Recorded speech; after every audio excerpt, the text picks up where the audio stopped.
Think about the last person that you hired and whether or not it worked out. Hiring is only part of the job. What you do in the first 30, 60, and 90 days to set them up for success, that determines if they're going to stay with you long term. So if your onboarding process looks like paperwork, a quick tour, and then a figure it out attitude, you're essentially giving them abandonment with a welcome sign. That's essentially what we're doing here. So we are getting into onboarding today. And if you haven't already been listening to these episodes, we are inside of a 13-part series. This is the third episode inside of it. So I'm super excited to jump into what the 30, 60, and 90-day plan is going to be for your organization. Welcome back to another episode of Don't Waste the Chaos. I'm your host, Kerri Roberts. I spent the first 20 years of my career in corporate HR, distribution, finance, higher ed, insurance, mergers and acquisitions, and then I went out on my own a little over 3 years ago, so in 2023, and launched an HR firm focused on small to mid-sized businesses. I work across the gamut when it comes to industries, and so I'm excited to bring these insights to you today. When I talk about the 13 systems or 13 areas of HR, that's what I've determined based off of my 20 plus years in human resources. These 13 things need to be present. First one, employer responsibility mindset. And that is a baseline audit of what exists, because HR is not a department. It's a foundation in your business. And so it starts out there. What are you responsible for? Second one is hiring. And third one is onboarding. And that's what you've joined me for today. So if you haven't listened to the last two, go do that. There are free resources that come along with those as well. So you're definitely going to want to check those episodes out. But today we are jumping into the onboarding portion. Now, if you listen to this episode and you're like, oh my gosh, I need more, a couple things you can do. One is you can pick up my book, The HR Easy Button, saltlightadvisors.com/the HR Easy Button, or you can grab it on Amazon. I've got paperback, hardback, and Kindle versions. Or if you want to do more of a learning opportunity as far as like coursework, I have HR Foundations, which are the first 4, which is what this book tackles, 4 out of the first 13. And so I've got modules that are sessions that I have taught. They're video sessions of me. They're about 30 to 45 minutes long. And each one of those modules comes with 2 to 3 downloadable tools, resources, templates to help walk you through it. And so that's under $400. If you go to saltlightadvisors.com/HR Foundations, you can find that coursework on the HR foundational areas, which is going to be a little mini HR audit, your employer responsibility mindset and checklist. It's going to be on hiring. It's going to be on onboarding. And then alert for next week, it's going to be on HR law and compliance. So those 4 modules are available in that HR Foundations coursework. You can go check it out. But I'm excited to get into this with you today. So here is why most onboarding systems fail. And I would start out by saying most of the time there is no system. It's just we're, trying to figure it out. Paperwork, tour, put them to their desk or at their workstation, and silence. That is unfortunately, in general, what I see from an onboarding process. And here's what it costs. To have a bad hire, it's about 50% of their annualized salary of the first year. Most of this comes from failed onboarding, not from a bad hire. Now, last episode, we did talk about what a good hiring process and a good hiring system looks like.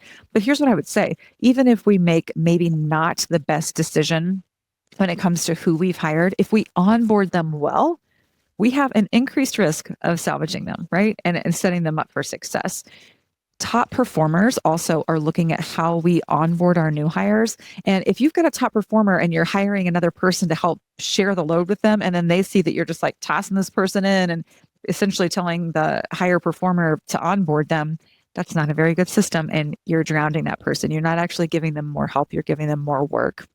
And so we need the structure because this sets up the professionalism tone from day one. Bad onboarding sets up just performance issues that you're going to have to handle later.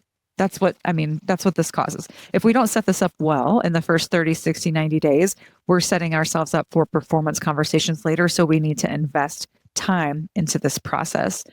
Most of the first 90-day turnover isn't about the job. It's about the experience starting the job. The job's probably fine. Maybe we've done the job somewhere else. We could do the job in another place. It's not the job. It's how we got set up for success or failure for the job. Hiring is the front door. Onboarding is whether or not the house is ready when we walk in. That's what it's like. So we've opened the front door. They're walking in. Is it chaos? Is it loud?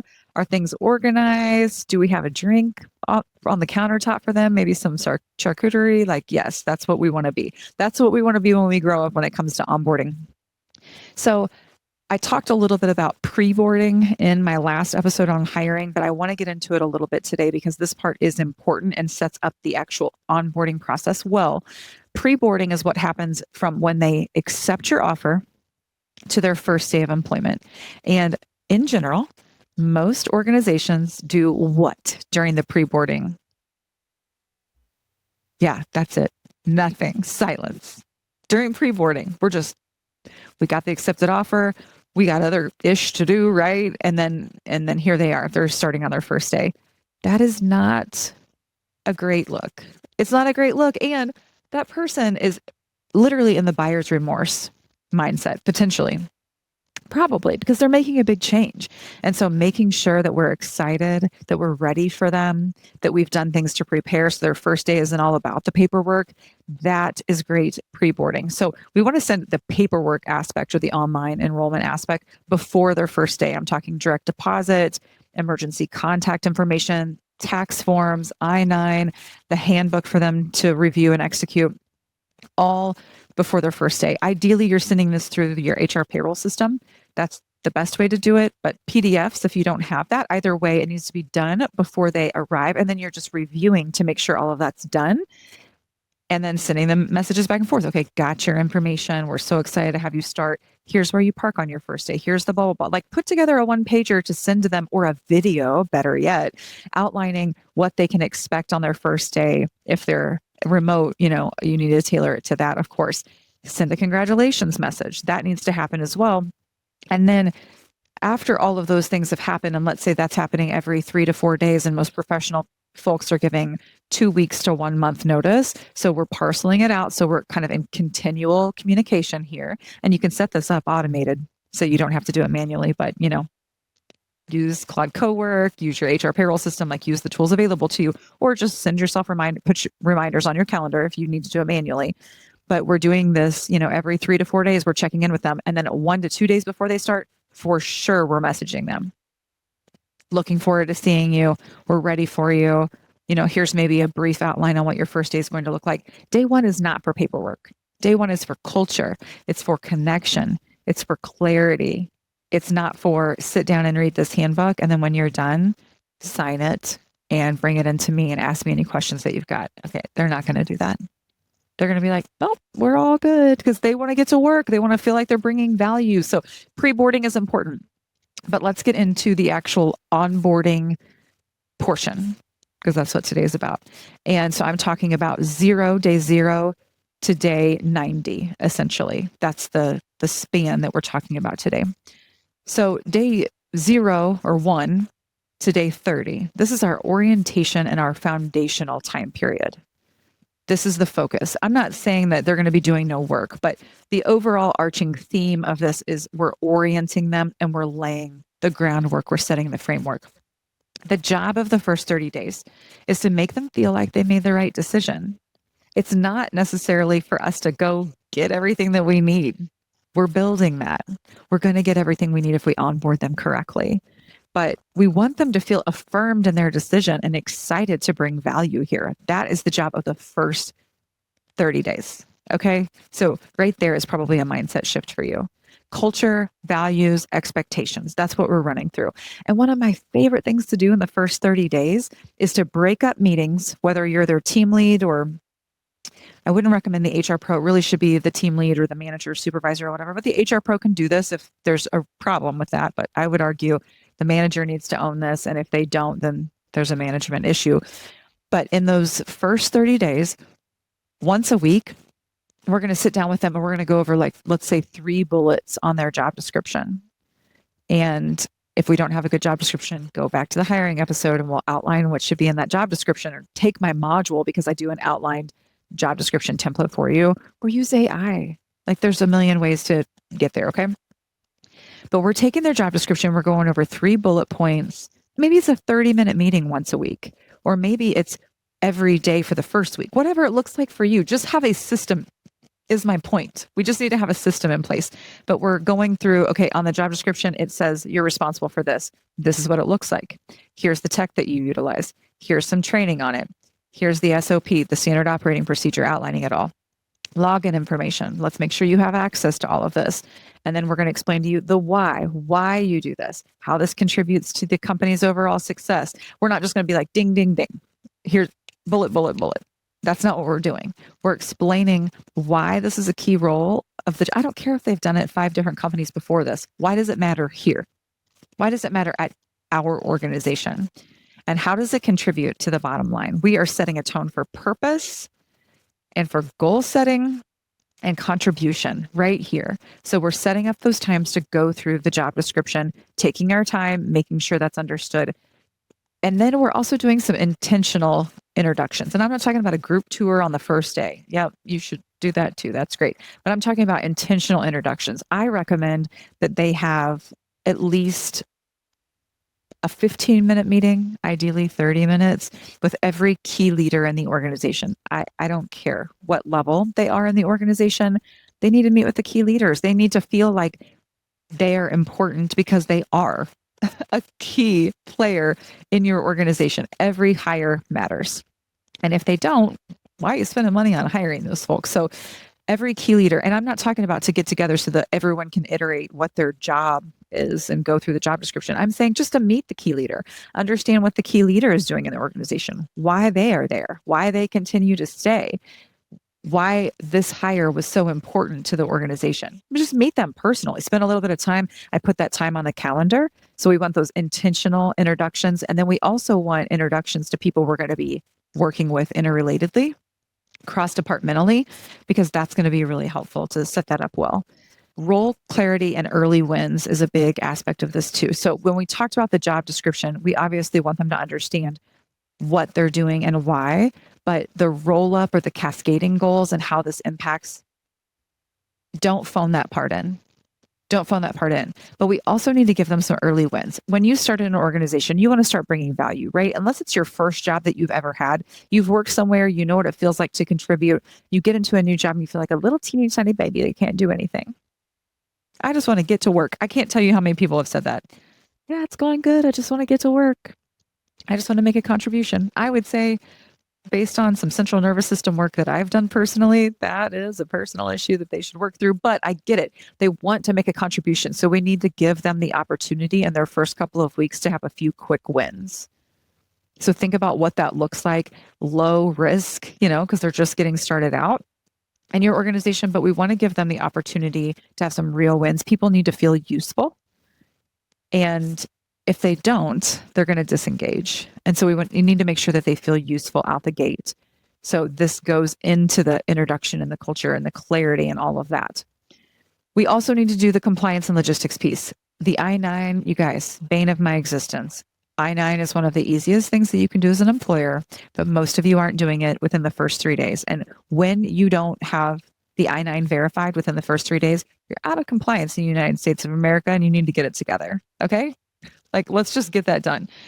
They can complete their portion of the I-9 before they get started. And on the first day, and we're going to let them know in all of these beautiful emails that we're sending them, letting them know we're so excited to have them on board. We're going to make it very clear that we need either 2 forms, let's say driver's license and birth certificate or social security card, or we need a passport.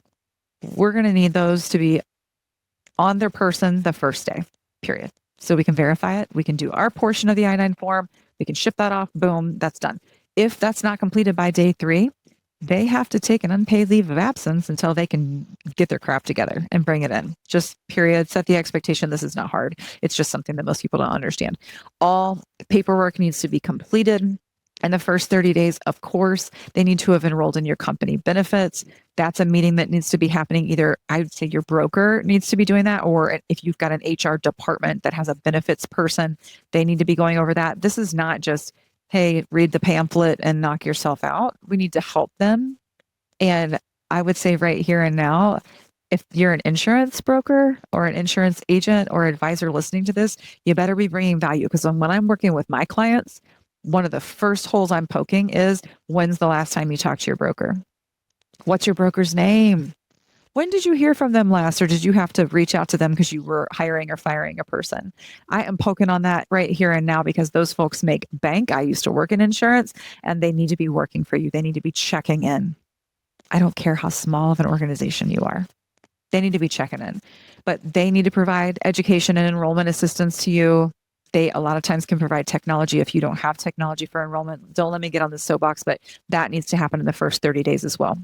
They need to understand your benefits. They need to get enrolled in them. And even if you don't have traditional benefits because you're a tiny shop, you've got some benefits. Are you given paid time off? What's it look like?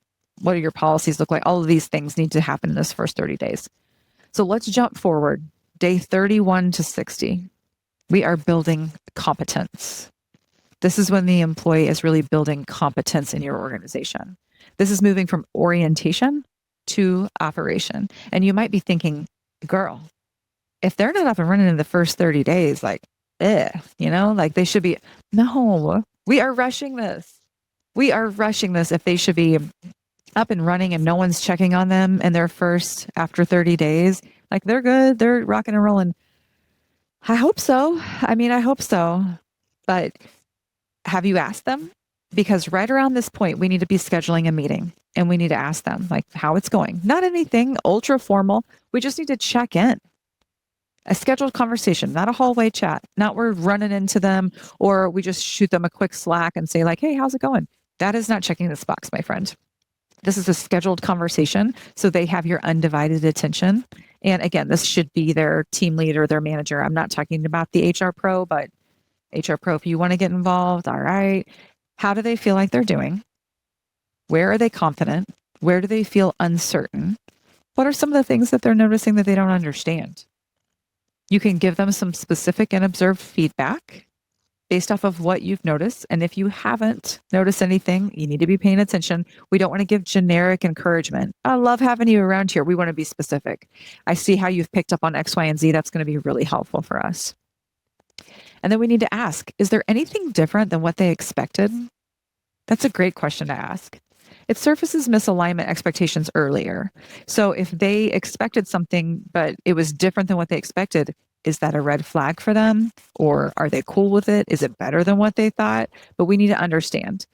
Training's going to obviously continue at this point. Not we're going to get to it. We need to take a look and see what they've mastered so far, what they've been trained on so far, and continue for the next 30 days. Okay, now that you've done X, Y, and Z, now we're going to train you on A, B, and C. And we're going to have touch points along the way. We need to, if we haven't already, assign a go-to team member. So those first 30 days, you as the team lead, supervisor, manager, you need to be paying close attention to them, making sure that they're trained up. After those 30 days, if you haven't already, you need to assign them a buddy to go to, because at this point, they're feeling like I'm coming to you too much. I'm bothering the boss. Now I'm going to point out my shortcomings if I keep asking questions, even though they need to ask the questions. They need to get things clarified if they haven't already, but we need to assign them to a person. Okay, this person's going to take over your training from here on out. If you have any questions, you can go to them. They'll escalate to me as your manager if we need some help and support, and that makes it a little bit easier. Now, the person that you assign, this is a sidebar, but you probably need to give them some kind of bonus or incentive, or maybe they're a mid-level leader or something like, or entry-level leader or an aspiring leader, or maybe we give them $200 every time they do this with a new hire, something, because we're not trying to pile on, because we want them to stop and answer the questions. Gosh, I see us give a training buddy so often, and then that person is a rip and doesn't want to answer the questions and acts annoyed. Ugh, what a horrible thing to do to a new hire, to send them to the person who's pissy pants. So make sure that this is a person who's happy to be helpful, and maybe a person who doesn't mind wasting a little time relationally, because this is part of the onboarding process. This is part of the acclimation process. We also want to start measuring at this point. Where are they at based off of the job description? And where are some of the gaps? If something's struggling, we need to address it now. Days 31 to 60. If somewhere you see already is struggling, address it now. Do not wait. Early feedback is a gift, and late feedback is a problem. Surprise, because it's going to just continue to push that can on down the road. All right. Let's jump to days 61 through 90. This is where we're gaining some independence and we're really starting to evaluate them as an employee. The job is to move from supported to independent in days 61 to 90. So we're toward the end of the onboarding portion. They're about to be their own individual contributor. By 90 days, we should know, are they the right fit? It should be very, very clear. So you want to schedule right now the 90-day review. And at the 90-day review, this is a real conversation. It's not a formality. We really need to have the conversation. Here's what I personally recommend. If you have HR payroll system, or if you don't, throw it in SurveyMonkey or some tool like that. But we actually send a review out to the employee that says, like, have you been trained on this? Have you been trained on this? What's not making sense? Ask them some cultural questions. What's outstanding? What feedback have they gotten so far? Like, we're asking them, like, let's say 10 to 15 questions. We're not making this super, super long. Then the feedback comes back to the manager. The manager reviews and then is prepared for the conversation that they've got scheduled. Okay, I see that you haven't been fully trained on this. We're going to schedule that. This person's going to do it. It will happen on this date. I see that this has gone well. We agree. We've seen that. We're excited for you. I see that these trainings are outstanding. We're going to get these on the calendar. Here's what you're going to use. Here's the next step. So we're going to evaluate against the job description, the benchmarks of the hire. So based off of these roles and responsibilities that we gave you, it looks like I believe you're performing to these adequately, and we're about ready to send you off on your way to do them independently. But these, you're not quite there yet. So let's talk about how we're going to get there. Essentially a gap analysis of how we're going to get there. Here's the question you're going to answer for yourself as the manager. If I was hiring for this position today, would I hire this person again? And if the answer is no, we're going to coach up or we're going to coach out. And this is the process. And then we're going to think about, was it a problem in the hiring process? Did we not have clear expectations for the role? Was the job description completely off base? Did the interview process not get us what we needed to do? Or has the first 60 days of onboarding been crap? It's one of these things, right? It's one of those things. And so if you were going to hire again today for the role, would you hire this person again? That's huge. If yes, you need to tell them explicitly. You know what? If I was going to hire for this role today, I would want you all over again. Like, oh, that would feel so good. I choose you. Like, that would feel so good. Give them that affirmation because they're still kind of feeling crazy. They're not 100% sure if you're happy with them, and they don't feel like totally strong in their skin yet because they're still learning, so make sure you tell them. But if the answer is no, you need to address it now, not next quarter. Don't give it another 90 days and see if it'll pan out. Like, address it right now. Here are the things that I see that aren't well aligned, and we need to work on those because we want to set you up for success. We want you to feel like an important, impactful member of the team. We want to transform our conversations now to a regular performance rhythm. So at this point, we've had it's a scheduled, but a casual 30-day conversation, a casual 60-day conversation. We've done a more formal 90-day review. And now we need to let them know, starting next month, we're going to meet monthly instead of weekly, or, whatever that looks like. So take whatever you've been doing and let them know how it's going to pivot and just communicate it. Again, I'm not trying to tell you exactly what to do. I'm trying to make sure that you have a system in place that works inside of your organization. And then I want you to communicate it, and I want you to make it systematic and repeatable. During this time, we need to ask them for their input. What would have made onboarding better for you? And be brutally honest, because you're a part of the team and we value your feedback, and we want to make sure that we're always improving for the next person. So lay it on me. What would you have done during the onboarding process to make it go more smoothly? And hopefully they'll tell you exactly what you're missing if you're missing anything. And that's really, really valuable feedback from a person who just went through the process. Literally, the best feedback you could get is from somebody who just went through the process. You're going to spend time with this person one way or another, either through the first 90 days or later because they're not performing, later because they're not a cultural fit, later because there's unclear expectations, missed deadlines, whatever it looks like. So spend time, intentional time in these first 90 days. You will not regret it. You will not regret it. This person is going to be performing at a higher level, and they're going to be retained longer because of this process. I guarantee you that. I've seen metrics and data impacted by this time and time again. It's intentional. And if your managers, if you're an HR person listening to this and your managers aren't bought into this, you better get up on your soapbox and teach a lesson. Send them this episode. Send them the data. Get on AI and say, give me 5 pieces of data with sources cited on why a good onboarding process in the first 90 days is so detrimental or so important or so impactful or whatever, and start drilling that. Like, this is important. And if your supervisors, managers, team leads aren't bought into this process, it's going to fail. Like, they are the ones who have to be bought into the process. So businesses that don't take time to onboard are the same businesses that have a ton of employee issues. I'm telling you, I see it over and over again with my clients. You've got employee issues and ambiguity and people stepping on toes. The onboarding was not clear. First and foremost, expectations weren't clear in the job description, job posting, then onboarding wasn't clear. And now we've got issues and it's messy and we've got drama and turmoil. Onboarding. Clean up your onboarding. I'm telling you right now, if you're like, I wish I had help with all of these tough employee conversations or whatever, clean up your onboarding, set the foundation, and then deal with these issues, and then they'll stop happening with your next hires. So what do you actually need? Here's what I'm going to lay out, just plain and simple of what you actually need right now. And if you don't have it, go put it together. You need a pre-boarding checklist. What are you going to send to them before their first day, from the time their offer is accepted to when they start? What are you going to do in that process? Put that checklist together and put it in place and put it in action and make it happen and hold yourself accountable to it. We need a week 1 plan. We need a 30-day check-in on the calendar. We need a 60-day check-in on the calendar. And we need our 90-day check-in on the calendar. Schedule those. Your most recent new hire, I don't care if they've been here for 62 days. Go schedule the rest of those meetings right now with them, with anybody who's started recently. And then for every new hire, make this a part of your process moving forward.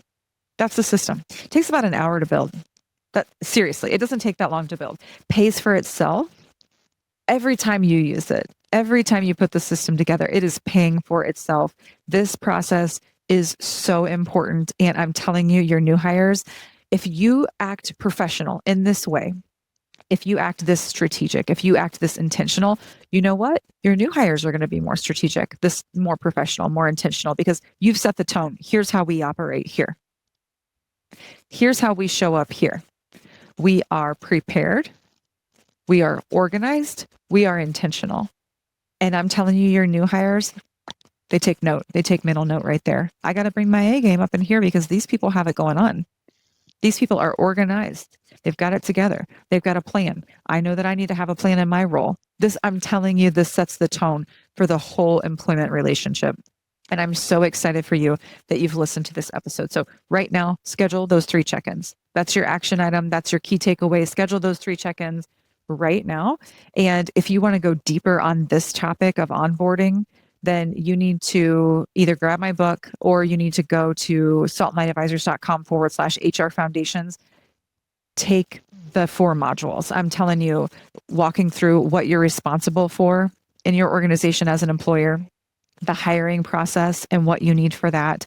And then you get into onboarding. And I've got the 30, 60, 90-day templates in there for you. I've got the job description template in there for you. And I've even got email templates that you can send out for pre-boarding and during 30, 60, 90 days. So all of that's in there for you. I highly recommend that you grab that module. The next episode is going to be on compliance and HR law. I'm super excited to bring that to you. And if you haven't noticed, episodes come out every single Tuesday. They have since the day I launched this podcast in January of 2024. I haven't missed a beat and I won't. There's just so much to go through when it comes to HR. There's so much. And I'm so glad that we're digging through this foundational system right now, because if you listen to all 13 parts, you are going to transform your HR. And if you're listening to it and you're like, dang, I do want to transform my HR, but I can't do this alone. I need help. Just reach out. It's saltlightadvisors.com/contact. And there's a little form there where you can reach out, or you can get added to, I do a weekly email and I go into these things a little more directly. And I'll give you a step-by-step, like this week's, I did 5 steps to having a tough performance conversation. And I mean, it was literally like, do this next, do this next. Don't say this instead. I map it all out. So if you want to get added, same deal, saltlightadvisors.com/contact, and you can get added to that weekly email that comes out, and it'll give you, what the recent podcast episode was, usually some freebies. So check that out. And speaking of freebies, saltlightadvisors.com/freebies gets you all the different freebies that I've got out there. So highly recommend that you grab some of those. I'm so excited you tuned in today. Listen, I know that setting some of these systems up can feel like chaos. It feels like work. It feels like another job. But once you get these systems set up and they're running for you, you are going to feel so confident and so empowered in your business because you took the time to do it right, and your employees are going to notice, and it's going to make a huge impact. So friends, don't waste the chaos. Embrace it. I'll see you next week.